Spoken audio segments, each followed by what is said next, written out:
निश्चितच सभापती महोदय, ही कठोर कारवाई आम्ही करणार.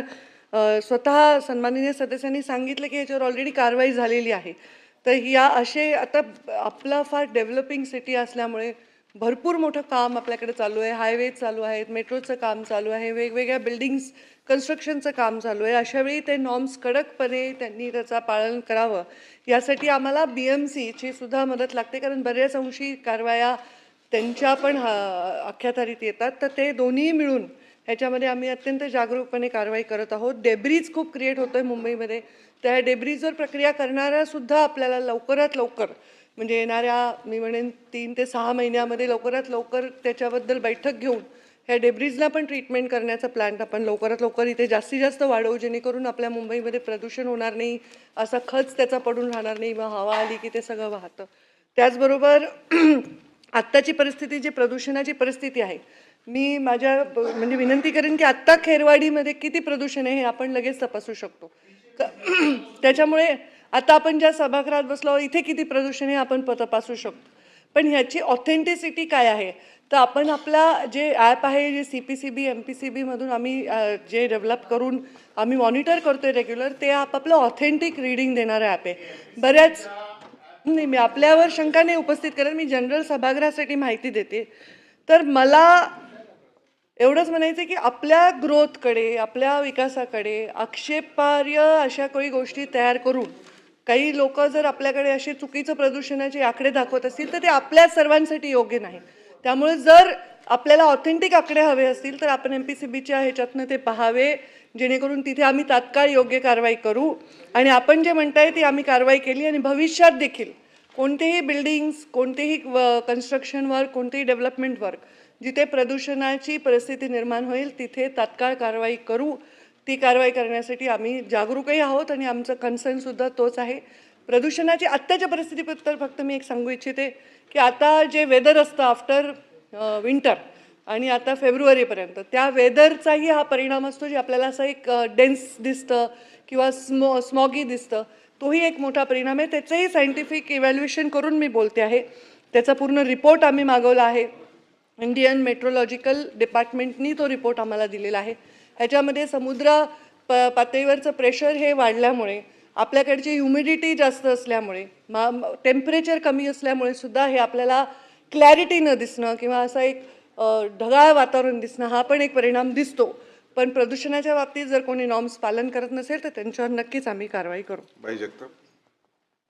हो, नक्कीच करणार. आपण सूचनावजा प्रश्न विचारलाय, तर अगदी बरोबर आहे. नक्कीच कारवाई करतोय. म्हणून आपण जसं हाईबद्दल कारवाई केली, हे तर सरकारी क्वार्टर्स पाडून तिथे बांधकाम चालू होतं. तरीही आम्ही त्याच्यावर कारवाई केलेली आहे. मध्ये असंच मी स्वतः कोस्टल हायवेवरून जात होते, मला खूप धुळीचा लोट दिसला, तर मी तिकडे पण नोटीस बजावलेली आहे. स्वतः जागरूकपणे आपण ही कारवाई करत आहोत, त्याच्यावर ॲक्शन घेत आहोत. आणि अजून एक आम्ही म्हणजे आता आमचे जे मॉनिटरिंग सिस्टीम आहे ती मोठी आहे, म्हणजे जी आमची 32-33 मॉनिटरी सिस्टीम आहे ती मोठी आहे, त्याची व्यापक एरियाचं ते मॉनिटरिंग करतात. पण आता BMC बरोबर बेसिकली ह्याच्यामध्ये BMC जास्त त्याच्यामध्ये बघत असतात, त्यांचे वॉर्ड ऑफिसर बघत असतात. तर आम्ही त्यांनी सुद्धा आता हे नवीन केलेलं आहे की त्यांनी प्रत्येक बिल्डिंगला एक छोटं मॉनिटरी सिस्टीम लावलं की तिथे काय परिस्थिती असेल, आणि त्याला BMCच्या त्यांच्या डॅशबोर्डशी अटॅच ते करतायत. जवळपास 80-90% ते अटॅच पण झालेलं आहे.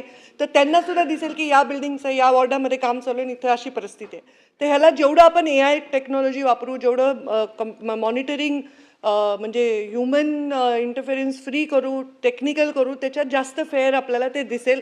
निश्चितच त्याच्यात बदल दिसेल. मागच्या वर्षीच्या प्रदूषणापेक्षा यावर्षीची प्रदूषणाची परिस्थिती आपण बरीच कंट्रोलमध्ये ह्याच्यामध्ये आणू शकलेलो आहोत.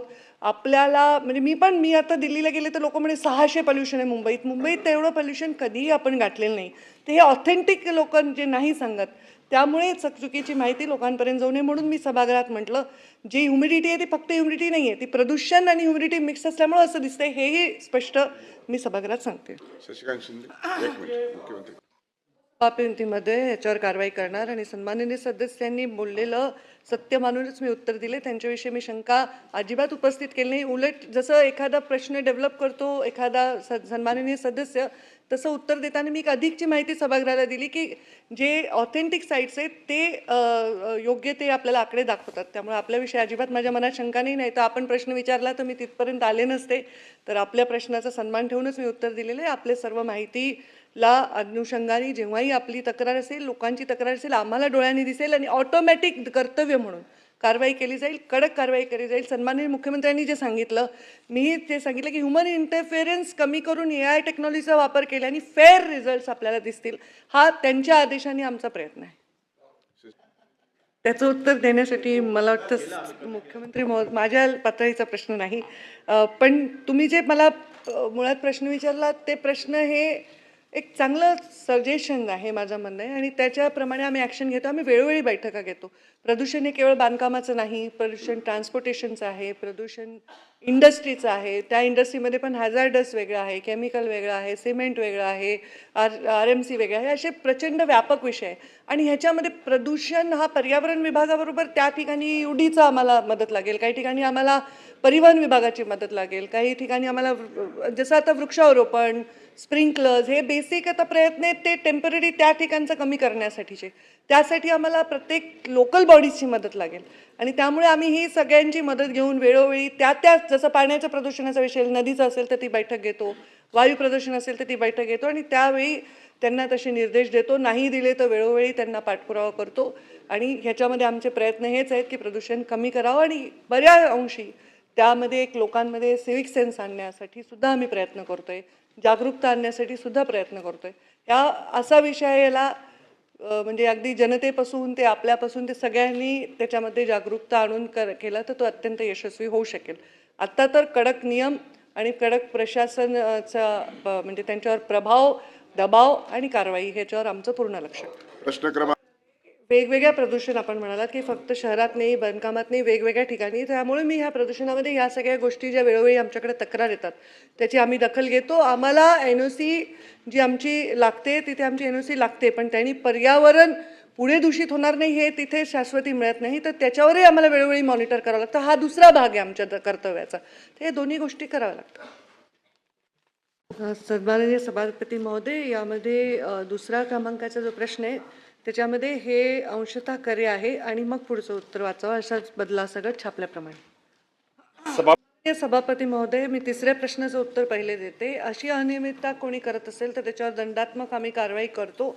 जेव्हा जेव्हा आम्हाला सन्माननीय सदस्यांकडनं किंवा तिथल्या लोकांकडनं तक्रार प्राप्त होते तेव्हा तेव्हा आम्ही त्यांना शो कॉज नोटीस बजावतो.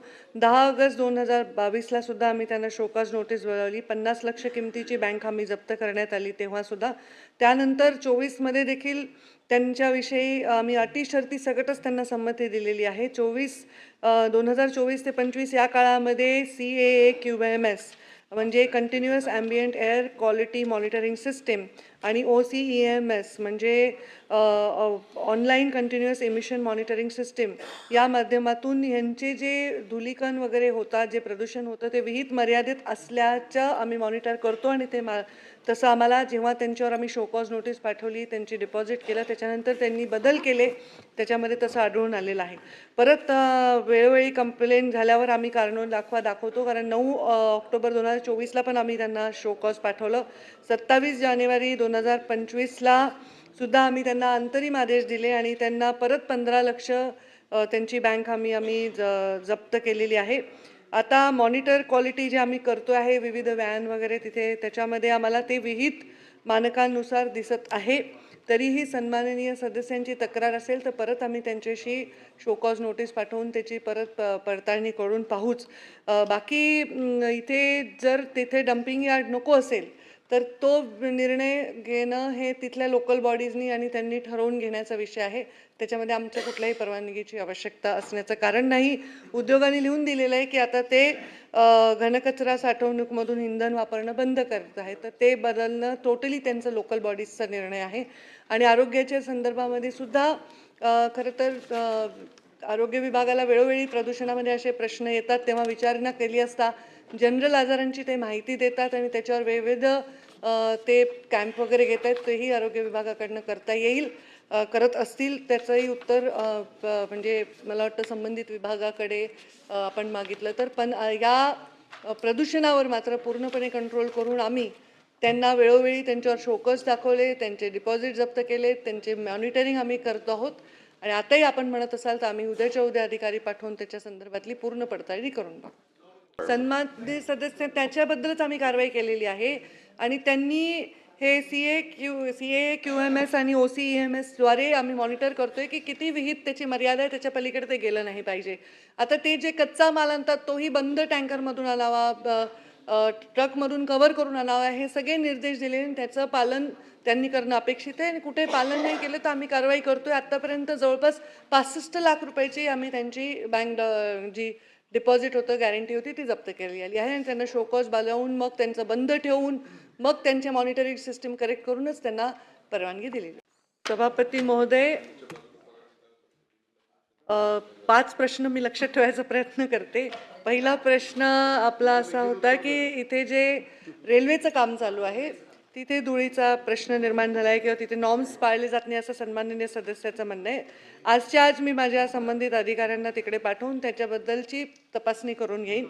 नंबर 2, आपण सांगितलं की हे जे AQI आम्ही तपासतो हे तपासण्याची सिस्टीम काय, तर याच्यामध्ये आमची स्वतःची यंत्रणा MPCBची लागलेली आहे जे विस्तृत परिसराची हवेची क्वालिटीची मॉनिटरिंग करते.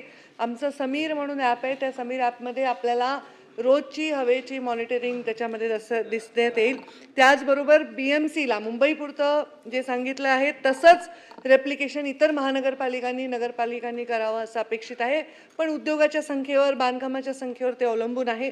तर मुंबईमध्ये बांधकामांची आणि डेव्हलपमेंटच्या कामांची संख्या एवढी असल्यामुळे मुंबई महानगरपालिकेने प्रत्येक कन्स्ट्रक्शनवर तशा प्रकारची यंत्रणा लावून त्यांच्या डॅशबोर्डवर ती मॉनिटर करावी, जेणेकरून ती तिथल्या अधिकाऱ्यांनी रेग्युलर मॉनिटर ते करू शकतील अशी अपेक्षा आहे. त्याच्याबद्दल आपण आता एक सांगितलं की कार्बन इमिशन कमी करण्यासाठी बायोचार असा एक आपण उल्लेख केला. तर ह्याच्याबद्दल आत्ता तर माझ्याकडे कुठलाही असं काही विचार नाही, पण आपण म्हणलात त्याच्यावर स्पेशली मी माहिती घेऊन विचार करून कार्बन इमिशन कसं कमी करता येईल याच्याबद्दलच्या काय यंत्रणा आहे, ज्याला अजून कुठलंही तंत्रज्ञान, केमिकल, कन्स्ट्रक्शनचा न वापर करता कसं ते कमी करता येईल याच्याकडे नक्कीच आम्ही सकारात्मक दृष्टीने पाहू. अजून कुठे फ्लाय ॲशच्या बद्दल एक धोरण आहे. फ्लाय ॲश जिथे जिथे औद्योगिक पद्धतीने वीज निर्मिती होती तिथले फ्लाय ॲश जे सिमेंट कंपन्या घेतात आणि ते वापरतात. पण आपल्याकडे जे डेब्रीज आहे शहरामध्ये त्या डेब्रीजवर प्रक्रिया करून पण एक ॲश तयार करता येते आणि ती परत कन्स्ट्रक्शनमध्ये वापरता येते. रिसायकल नक्कीच ती करता येते. तर त्या संदर्भामध्ये ऑलरेडी पॉलिसी आहे. ज्ञानेश्वर मात्र आपण स्पेसिफिक मला जर सांगितलं, कारण जर आपले जे उद्योग आहेत ते कोणत्या झोनमध्ये तिथून सुरुवात होते, कोणत्या पदार्थाचं प्रदूषण आहे, ते पाण्याचं आहे का कशाचं आहे, तर आपण स्पेसिफिक जर मला तक्रार सांगितली तर तात्काळ आम्ही तिथे आमचे अधिकारी बघून पाहणी करू आणि ते काय आहे ते आपण त्याच्यावर कारवाई करू. शशिकांत शिंदे.